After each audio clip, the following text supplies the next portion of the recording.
सुविधाएं सरकार जितना भी मुहैया करती है, कभी नवीन सड़क की ज़रूरत पड़ती है, कभी नाली की ज़रूरत पड़ती है, कभी और किसी प्रकार की ज़रूरत पड़ती है, बिजली है, सड़क, ये मूलभूत तो। और हमारे वार्ड में सबसे ज़्यादा दिक्कत है कि गंदगी, नाली की प्रॉपर सफाई नहीं हो रही थी और कचरा का संग्रहण सही ढंग से नहीं हो रहा, कचरा इधर उधर बिखरे पड़े हैं। कुछ है जैसे मेन रोड में है या हमारे मोहल्ले के वार्ड में बिजली के पोल बीच बीच में है, जिससे आवागमन असुविधा होती है। और यातायात का व्यवस्था को सुदृढ़ करने के लिए जो रहवासी हैं वो अपने पार्किंग की व्यवस्था सही ढंग से करें, मेरा उनसे निवेदन है। और दूसरी बात मैं ये बताना चाहूँगा कि मोहल्ले के विकास हेतु सबको मिलजुल के आगे आना पड़ेगा, उनको शिक्षित करना पड़ेगा, जागरूक होना पड़ेगा। हम स्वयं जागरूक होंगे तो अन्य लोगों को भी इस और जागरूक करके समस्या के जो भी समस्या है, मोहल्ले के वार्ड की जो भी समस्या है, हम सब मिलजुल के जल्द से जल्द सुलझाने की कोशिश करें। इसमें जागरूकता की कमी है, मुझे ऐसा लगता है कि युवा वर्ग में जागरूकता लाना पड़ेगा। बड़े बुजुर्गों को, माँ बाप को, सभी को शिक्षा उनको इस प्रकार देना पड़ेगा। आजकल जैसे हम जानते हैं स्कूली शिक्षा के साथ साथ व्यवहारिक ज्ञान और तकनीकी शिक्षा बहुत ज़रूरी है। आजकल बहुत सारे युवा वो शिक्षा प्राप्त करने के उपरांत घर में बैठे हैं, बेरोजगार हैं, तो उनको छोटी छोटी चीज़ों को स्किल डेवलपमेंट के माध्यम से या रोजगार से जोड़ना पड़ेगा। सरकार लगातार स्किल डेवलपमेंट का दावा कर रही है, लेकिन उस पर क्रियान्वयन नहीं हो पा रहा है। इसका वजह क्या है? इसका वजह है बहुत सारा कि सरकार की जो जानकारियां हैं बहुत से युवा वर्गों तक पहुंच नहीं पा रही। क्यों नहीं पहुंच पा रही, उसी का कारण पूछ रहा हूँ मैं। सरकार के माध्यम जो है बहुत सारे शिक्षित होने के बाद भी लोग आजकल नशे में लिप्त हैं। और दूसरी बात है आज की जो युवा पीढ़ी है उनको शिक्षा तो प्राप्त कर लेते हैं, लेकिन वो जो शारीरिक मेहनत है कई युवा पीढ़ी आजकल करना नहीं चाहते हैं, और जो करना चाहते हैं उनको सही ढंग से इम्प्लीमेंट के लिए सही जानकारी नहीं मिल पा रही है सरकार से भी और युवा साथियों से, या उनके जो पुराने ठेकेदार बंधु हैं या जो भी है उनके ठीक से सहयोग नहीं मिल पा रहा। मेरे ये सोच है, ये मैं ऐसा मानना है। तो हम ज़्यादा से ज़्यादा युवाओं को जोड़ेंगे, शिक्षित करेंगे, प्रशिक्षित करेंगे और निश्चित ही उसका लाभ युवाओं को मिलेगा। और हम भी इस कदम मेडगुड़ा वार्ड में जितने भी युवा साथी हैं हमको स्किल डेवलपमेंट मैंने पहले भी कहा इस संबंध में कि स्किल डेवलपमेंट की योजना चलाएंगे, प्लान चलाएंगे और उनको जागरूक करेंगे और ज़्यादा से ज़्यादा लोगों को फायदा पहुंचाने की हम कोशिश करेंगे। मैं कोई बताना चाहता हूँ या वार्ड वासियों को बताना चाहता हूँ कि जिनको भी इनका लाभ नहीं मिला और जो एलिजिबल है, जो इसके पात्र हैं, तो कोशिश करेंगे, हम संपर्क अभियान करेंगे, जो इसके पात्र हैं उनको ढूंढेंगे, लोगों से, बुजुर्गों से, माता बहनों से सब सलाह मशवरा करेंगे, मोहल्ले वाड़ियों से संपर्क करेंगे।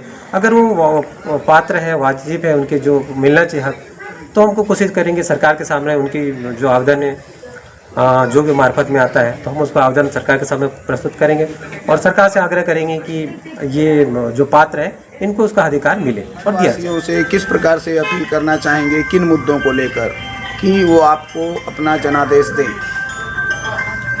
मैं आपके चैनल के माध्यम से सभी वार्ड वासियों से मैं प्रणाम करता हूं उनको कि अभी चुनाव का माहौल है और हर प्रत्याशी घर घर door to door campaigning, road को कैनवासिंग और अन्य तरीक़ों से मोहल्ले वासियों से अपने मताधिकार का प्रयोग करने और चुनाव में वोट मांगने हेतु द्वार द्वार जा रहे हैं। तो मैं उनसे ये अपील करना चाहता हूँ आपके माध्यम से कि कोई भी प्रत्याशी, हमारे वार्ड में 3 प्रत्याशी हैं, तीनों का आकलन कर लीजिए, जो बेहतर है उनको चुनिए ताकि आपकी बात की, आपकी आवाज़ बन के शासन के प्रशासन के समक्ष अपनी समस्याओं का वहाँ मंचन प्रस्तुत करें और जल्द से जल्द उसका निवारण हो।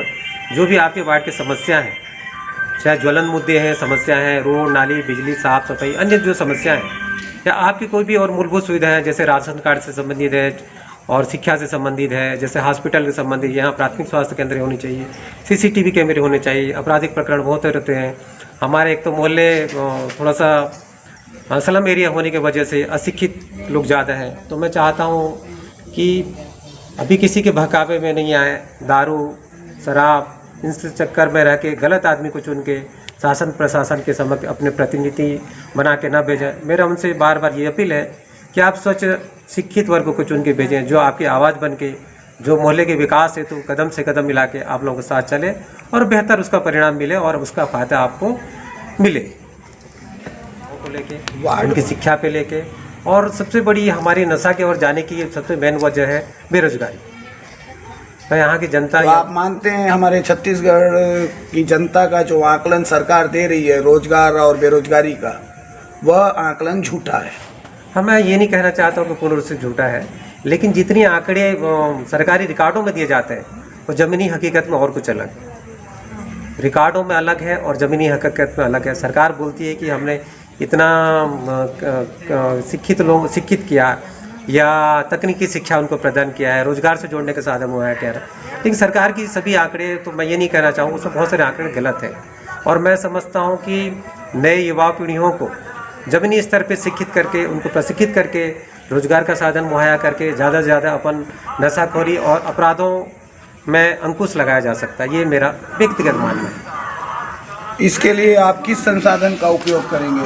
क्या CCTV या फिर प्रतिदिन पुलिस प्रशासन के द्वारा अपने वार्ड भ्रमण करवा कर पेट्रोलिंग के माध्यम से, कैसे? महोदय, मैं बताना चाहता हूँ ये तो पॉसिबल नहीं है। सरकार भी के पास इतना बल संसाधन नहीं है कि हर वार्ड में, हर गली मोहल्ले में पुलिस की पेट्रोलिंग करवाएं या और भी कोई व्यवस्था करें। मैं CCTV लगाना तो एक वैकल्पिक व्यवस्था है। CCTV हम जरूर लगाएंगे, क्योंकि मैं एक टेक्नीशियन हूँ, इलेक्ट्रिकल इंजीनियर हूँ। मेरे घर में भी CCTV लगे हैं। अभी जो हम ये हो रहे हैं, ये भी रिकॉर्ड में आ रहे हैं। कोशिश करते हैं कि मैं सर्वप्रथम 2010 में एक दंतेवाड़ा में बृहद रूप में 10 CCTV कैमरा लगाया था, तो जिसकी 3 किलोमीटर रेंज थी, वो भी वाईफाई थी बिना वायर के। तो 10 CCTV में मैंने हाई मास्क का टावर लगा के 10 किलोमीटर, जिसका मुख्यमंत्री से 10 किलोमीटर का रेंज था, जिसका क्रियान्वयन किया था और उसका कंट्रोल रूम हमने पुलिस ऑफिस SP कार्यालय बनाया और सुचारू रूप से वो भी आज अभी सभी कैमरे अपने हिसाब से काम कर रहे हैं। तो मेरा ये मानना है कि अगर जब तकनीक का उपयोग करते हुए अगर हम ये सब मुसीबतों से निजात पा सकते हैं, तो बेहतर है कि हम तकनीकी का इस्तेमाल करके वार्ड वासियों के सहयोग से हम मिल के ये CCTV कैमरे का संचालन करेंगे और अपराध में अंकुश लगाने का